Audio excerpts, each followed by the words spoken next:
My hidden cameras revealed how my wife secretly tried to cut my son from our family, so I threw them out and made the cruel truth they hid come to light. I've been married to my wife, Kelly, for 8 years. I thought we had a solid relationship, a good partnership. She had one daughter from a previous marriage, Ava, and I had one son, Liam, who's 10. From the moment we said, I do, I've done everything in my power to provide a good life for all of us. I'm the one footing the bill for the house, the cars, the vacations, and basically everything else. Yet somehow, Kelly has managed to repay me by treating my son like he's a guest in his own home. We live in a 3-bedroom house. Ava, who just turned 11, has her own room, a room I insisted on decorating for her, by the way. Liam also has his own room, and Kelly and I share the master bedroom. From the outside, it probably looks like a pretty functional setup, but inside these walls, there's a divide that keeps growing wider and more impossible to ignore. Ava is, well, a mini version of her mom. She's entitled and spoiled, though not in an outright malicious way. She doesn't bully Liam outright, but she always makes it clear that she's the princess of the house.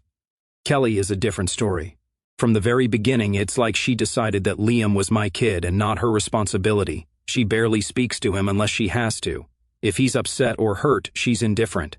It's not just that she doesn't go out of her way to spend time with him, it's that she actively avoids doing so. All her focus is on Ava, her parties, her needs, her whims. Liam, he's an afterthought. At first, I told myself it was just an adjustment period. Blending families is hard, right? I figured she needed time to bond with Liam, but 8 years later, how much time does someone need? If anything, it's gotten worse. It's like she's built a wall between herself and Liam, and she's determined to keep it standing. And Liam, bless him, he's a good kid. He's kind and polite, always willing to help out. He's been through so much already, losing his mom 2 years before Kelly and I got married. He's always been hopeful that Kelly would be the mother figure he's been missing. But the way she treats him, it's like a knife to the heart. I see it in his eyes, the way he looks at her, hoping for a shred of affection or acknowledgement, only to be met with indifference or worse, annoyance. I wasn't stupid not to notice, but I was giving her a chance. When Kelly would leave Liam out of family activities, I told myself it might be just a coincidence. When she ignored his achievements while praising Ava for the smallest things, I chalked it up to her being busy or distracted. But now, looking back, I see it for what it was. A pattern. A clear and deliberate pattern of exclusion. I've tried to talk to her about it over the years, but it always turns into a fight. She accuses me of being overprotective or overreacting. She insists that she treats both kids equally even when it's blatantly untrue. I've even tried family counseling, but she refused to participate, claiming that I was the one with the problem, not her. The divide in our house has become unbearable. Ava walks around like she owns the place, and Kelly enables her every whim. Meanwhile, Liam tiptoes around, trying not to upset anyone, trying to find his place in a home that doesn't feel like his own. There was one moment that stands out in my mind, a moment that made me realize just how bad things had gotten. It was a Saturday morning, and I was working in the garage. Liam came out to show me a drawing he'd been working on. He's got a talent for art, something he's really passionate about. He was so excited, beaming as he handed me the paper. "This is amazing, buddy," I said, genuinely impressed. "Let's show Kelly." We went inside and Liam proudly held up his drawing. "Look what I made, Kelly," he said, his eyes shining with hope. She barely glanced at it. "That's nice, Liam," she said, her tone flat. Then she turned back to Ava, who was whining about wanting a snack. "What do you want, sweetheart?" she cooed, completely ignoring Liam. The way his face fell, I'll never forget it. It was like watching a balloon deflate. He walked away quietly, mumbling something about going back to his room. I stood there, stunned, angry, and heartbroken all at once. I wanted to scream at Kelly, to shake her and make her see what she was doing, but I didn't. I just stood there, frozen, as the realization hit me. This wasn't going to change. Now, every time I see Liam retreat to his room, or look at Kelly with that mix of hope and disappointment, I feel a knot in my stomach. He deserves better. He deserves to feel loved and valued in his own home. And if Kelly isn't willing to step up and be the mother he needs, then I'll have to figure out another way to give him the life he deserves. This is our reality, a blended family that looks perfect only from the outside. I'm sharing this because I need to get it off my chest, and maybe, just maybe, someone out there has been through something similar. Maybe someone has advice or words of wisdom, because right now I feel like I'm failing my son, and that's a pain I wouldn't wish on anyone. What do you think? The breaking point came last weekend. It was Ava's 11th birthday, and Kelly went all out. She decorated the backyard with balloons and streamers, hired a clown, and got a custom cake with Ava's favorite cartoon characters on it. The whole setup screamed over the top, but I went along with it. Ava was excited, and I thought it might be a good opportunity for everyone to bond, or at least pretend to. Liam was looking forward to the party, too. He had saved up his allowance to buy Ava a small gift, something she'd mentioned wanting weeks ago. He even made her a handmade card, spending hours drawing and coloring it. When he showed it to me before the party, he was practically glowing with pride. "Do you think she'll like it?" he asked, his eyes wide with hope. "She'll love it," I assured him. "It's thoughtful and personal. She'll see how much effort you put into it." The party started off well enough. The kids played games, chased each other around the yard, and laughed like only kids can. Liam tried his best to join in, even though he's naturally a bit quieter and more reserved. When it was time for the cake, everyone gathered around the table. The cake was a masterpiece, covered in colorful icing and shaped like Ava's favorite character. The kids oohed and ahed as Kelly lit the candles. I noticed Liam standing off to the side, holding his gift and card. I gave him a little nudge. "Go stand next to Ava. Let's get a picture of you two together," I said. He smiled shyly and walked over, standing next to Ava with his gift in hand. Just as the camera was about to snap, Kelly's voice cut through the air. "Liam, step out for a second," she said, waving her hand dismissively. "I want a picture with just Ava." Liam froze. He looked at me, confused and hurt. His smile faded, and he hesitated for a moment before stepping aside, his head hanging low. My heart sank. I could feel the anger bubbling up inside me, but I tried to keep it in check. After the picture was taken, I walked over to Liam. "Hey, bud, you okay?" I asked softly. He nodded, but I could see the tears welling up in his eyes. He quickly wiped them away and forced a smile. "Yeah, I'm fine," he said, his voice barely above a whisper. That was the moment I snapped. I turned to Kelly, who was busy organizing the next activity. "What the hell was that?" I demanded, my voice louder than I intended. She looked at me like I had 3 heads. "What are you talking about?" she asked, genuinely confused. "Why would you tell Liam to step out of the picture? He's part of this family too," I said, my voice shaking with anger. Kelly rolled her eyes. "I just wanted a picture of Ava. It's her birthday, after all. What's the big deal?" "The big deal is that you made Liam feel excluded on purpose," I shot back. "Do you have any idea how that made him feel?" "You're overreacting," she said dismissively. "He'll be fine." I turned to Liam, who was now standing off to the side, clutching his gift and card. "Does he look fine to you?" I asked, my voice rising. The tension was palpable. The other parents at the party quickly averted their eyes, pretending not to notice the argument unfolding. Kelly stormed off, muttering something under her breath, and I stayed with Liam, trying to comfort him.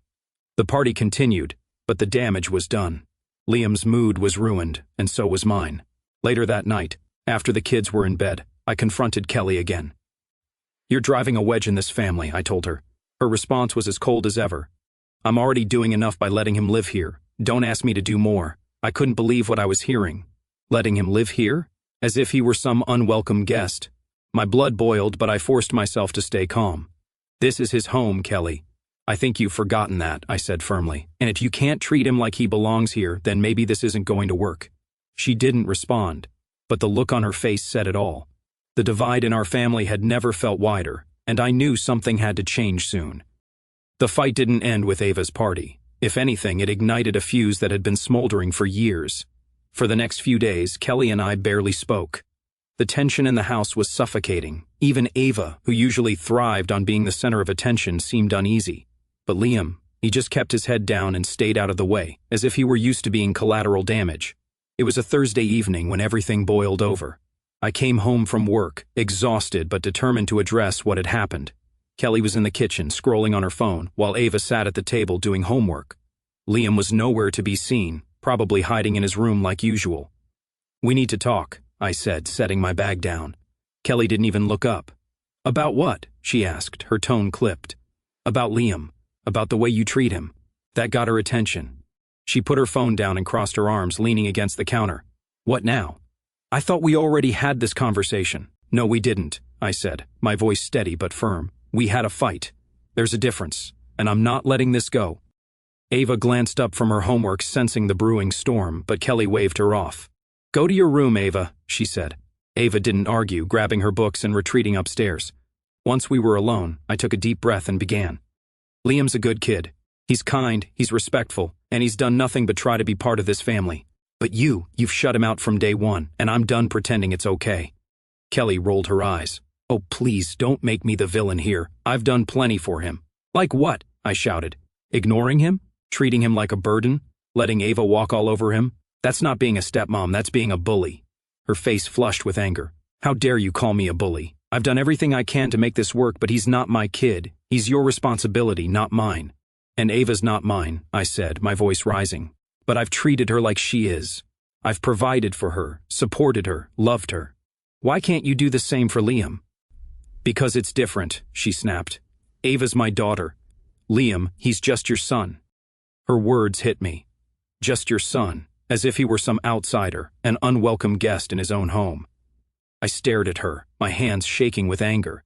Do you even hear yourself right now? I asked, my voice low and trembling. You're not just hurting him, you're hurting us, this family. And if you can't see that, then maybe you don't belong here either. Her eyes widened, and for a moment I thought she might actually apologize. But instead, she doubled down. You're unbelievable. I've put up with so much from you and Liam, and now you're threatening to kick me out? Fine, maybe I should leave. Maybe you and your precious son would be better off without me. The words hung in the air like a toxic cloud. I didn't respond. I turned and walked away, heading upstairs to check on Liam. He was sitting on his bed, headphones on, sketching in his notebook. When he saw me, he pulled off his headphones and smiled weakly. Hey, Dad, everything okay? I sat down next to him, my chest tight with guilt and sadness. I'm working on it, bud, I said, ruffling his hair. I promise. The next morning, I decided I needed solid evidence before making any serious decisions. I hated the idea of spying in my own home, but I couldn't shake the feeling that there was more going on behind my back. The tension in the house, the way Liam seemed to retreat into himself more every day. It all pointed to something deeper than what I had already seen. I needed to know the truth, not just for my own clarity, but for Liam's sake. The truth would also help me in the divorce process that I'm now seriously considering. So, I ordered a couple of discreet cameras online, the kind small enough to blend into the background without drawing attention. They arrived 2 days later, and I spent the evening carefully installing them in common areas. The living room, the kitchen, and most importantly, Liam's room. I took extra care to position them where they would capture the interactions without invading anyone's privacy unnecessarily. For the next week, I reviewed the footage every night after everyone went to bed. At first, the recordings didn't show anything unusual. Liam mostly stayed in his room reading or sketching. Kelly and Ava went about their routines, and there were no outright conflicts. For a moment, I began to doubt myself, wondering if I was being paranoid or overreacting. But something inside told me my doubts were true. Then, on the third day, I found it. The footage began innocuously enough. Liam was in the living room, sitting quietly on the couch with a book in his hands. Ava entered the frame, her posture immediately exuding entitlement. She walked straight up to Liam and snatched the book from his hands without a word. Liam looked up at her, startled, and reached out to take it back. "This isn't your house," Ava hissed, her voice dripping with disdain. "Stop acting like you belong here." She tossed the book across the room, and Liam froze, his face a mixture of confusion and hurt. He got up slowly and walked over to retrieve the book, but before he could pick it up, Kelly entered the room. She looked at the scene, saw Liam reaching for the book, and said coldly, "Leave it, Liam, you don't need to cause trouble." Liam's shoulders slumped, and he turned away without a word. Kelly didn't even glance at Ava, who was smirking triumphantly. My hands clenched into fists as I watched the scene unfold. This wasn't a misunderstanding, or a one-time slip. This was calculated exclusion, and it was coming from both of them. The next incident occurred in the kitchen. Liam had bought a few snacks with his allowance and had neatly stored them in a corner of the pantry. The footage showed Ava rummaging through the pantry, pulling out Liam's snacks and tearing open a bag of chips. Moments later, Liam walked into the kitchen and saw her. He approached her hesitantly, his voice polite but firm. "Ava, those are my snacks. Can you please not eat them?" he asked. Ava's response was immediate and dismissive. "Mom says I can have whatever I want, you don't get to tell me anything." Kelly entered the frame seconds later, holding her phone. She glanced at the scene, her expression indifferent. Ava looked at her and smirked, as if seeking backup. Kelly chuckled and said, "Don't be so selfish, Liam. Sharing won't kill you." Liam looked down, visibly trying to hold back his frustration. He turned and left the kitchen without another word. Ava continued eating, her smugness almost unbearable to watch. My heart broke for Liam, his kindness, his willingness to be respectful, all dismissed like they meant nothing. But the worst moment came the following day. Liam had a favorite hoodie, one that his late mother had given him. It was worn but cherished, a tangible connection to her memory. The footage showed Ava using the hoodie to clean up a spill on the floor. Liam walked into the living room and froze when he saw what she was doing. "Ava, stop," he pleaded, his voice cracking with emotion. "That's my hoodie. It's really important to me." Ava looked at him and laughed. "It's just a stupid hoodie. Get over it." Liam rushed forward to take the hoodie from her, but before he could, Kelly appeared. She surveyed the scene, her lips curving into a faint smirk. "Maybe if you didn't leave your things lying around, this wouldn't happen," she said, her tone cold and mocking. Liam clutched the hoodie to his chest, tears welling up in his eyes as he turned to walk away.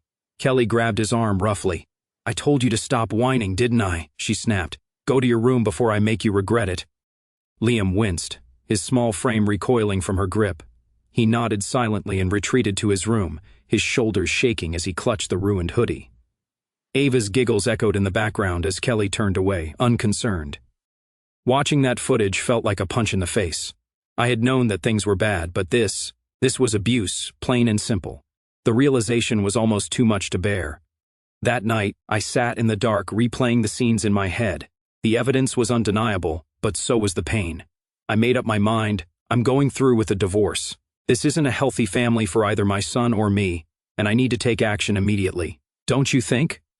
Things have escalated, and, honestly, I took a long, hard look at the situation with Kelly and Ava, and I realized I couldn't wait any longer to act. So, here's what happened.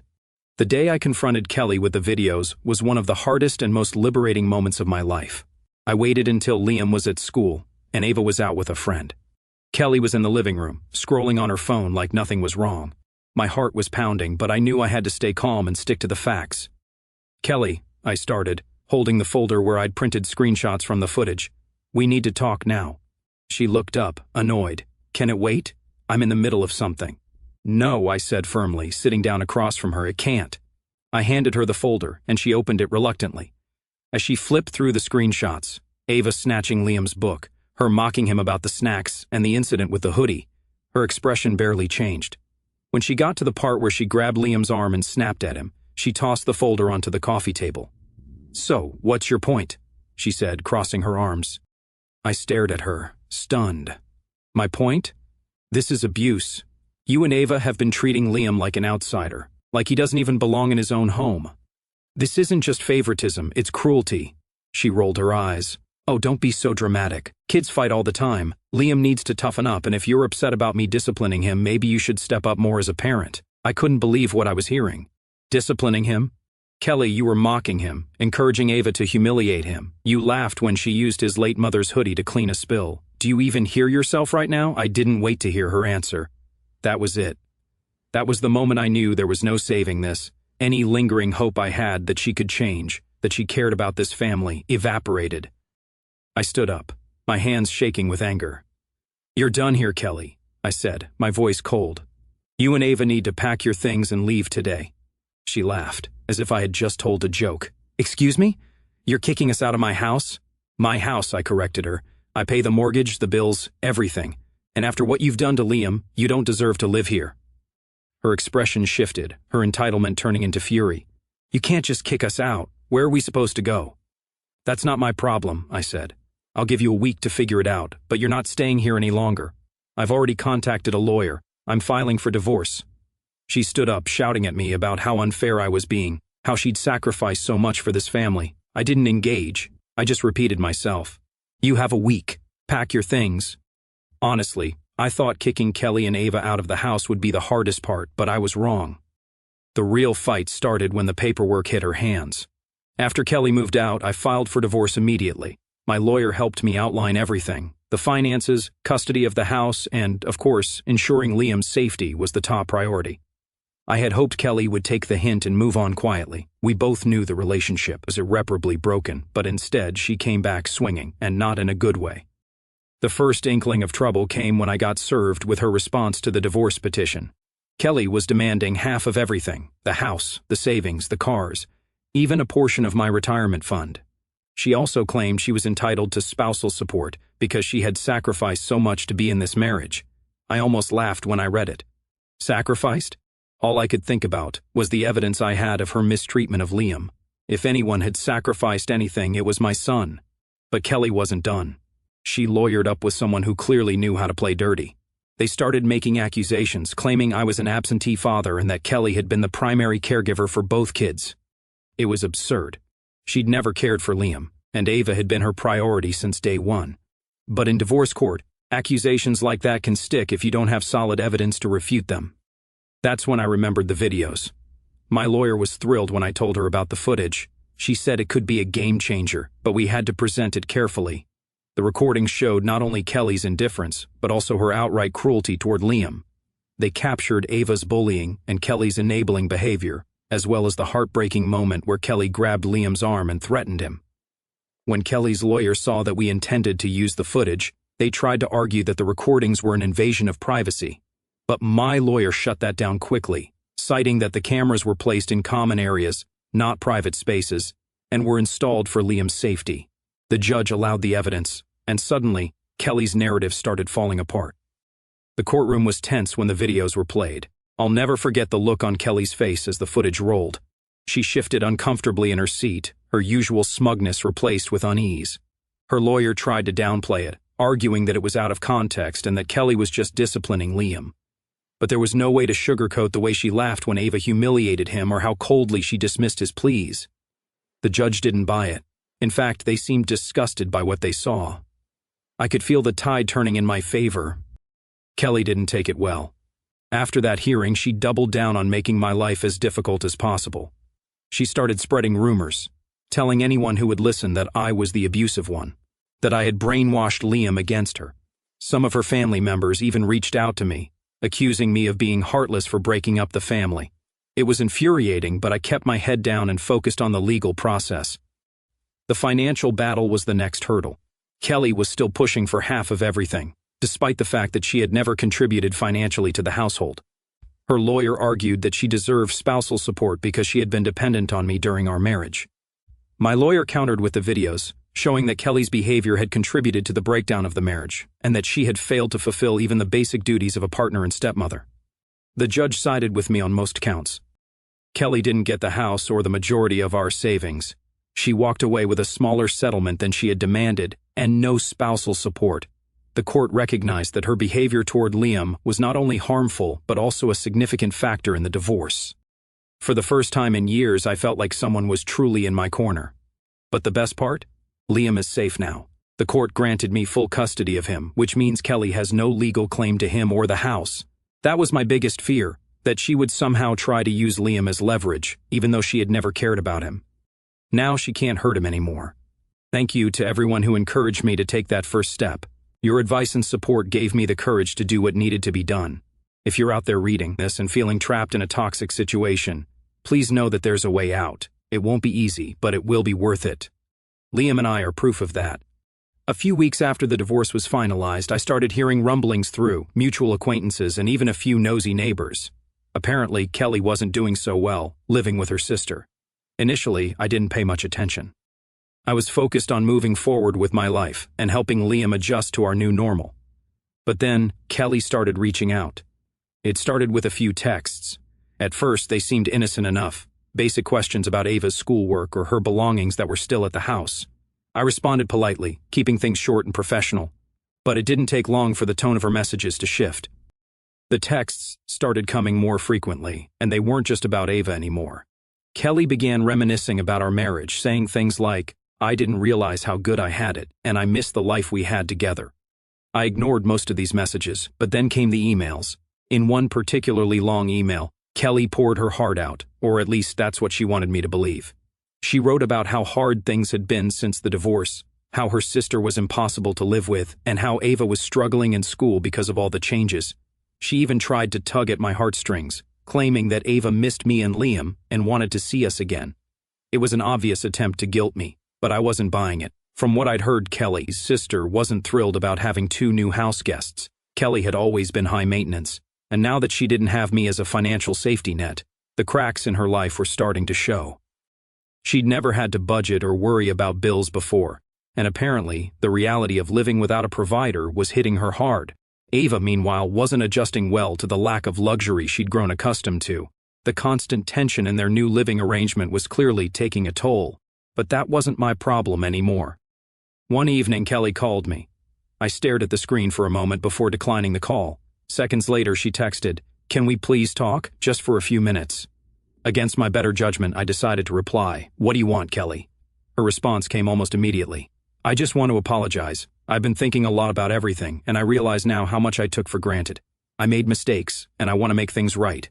I stared at the message, my jaw tightening. This wasn't about making things right. This was about her realizing she couldn't handle the life she had created for herself. I decided to call her bluff. "What exactly do you want to make right?" I replied. "The way you treated Liam? The way you let Ava bully him? Or is this just about the fact that you don't have someone footing the bill for you anymore?" Her reply was defensive. "That's not fair. I know I wasn't perfect, but I did the best I could. I missed the life we had. Don't you?" I didn't even bother responding. Instead, I blocked her number. It was clear that she hadn't truly changed. She was just desperate for the comfort and stability she had lost, and likely desperate for someone to shoulder her responsibilities again. But I wasn't going to be that person anymore. Over the next few days, Kelly tried other ways to get in contact. She emailed me from a different address, showed up at Liam's school claiming she wanted to check on him, and even sent a message through one of her friends. Each time I shut it down. I made it clear that we were done, that she had made her choices and would have to live with them now. A few months later, Kelly's attempts to reconcile have slowed down, though I wouldn't be surprised if she tried again. From what I've heard, she's still struggling, bouncing between jobs and relying heavily on her sister. Ava is reportedly acting out, which doesn't surprise me, considering how she was raised. As much as I feel sorry for them, I know it's not my place to fix their lives. My priority is Liam and making sure he grows up in a loving, stable environment. To anyone reading this who might be in a similar situation, let me say this. People like Kelly rarely change. They might realize what they've lost, but that doesn't mean they're ready to take accountability or truly make amends. Thanks to all of you for following along with my story. Your comments helped me a lot throughout this past period.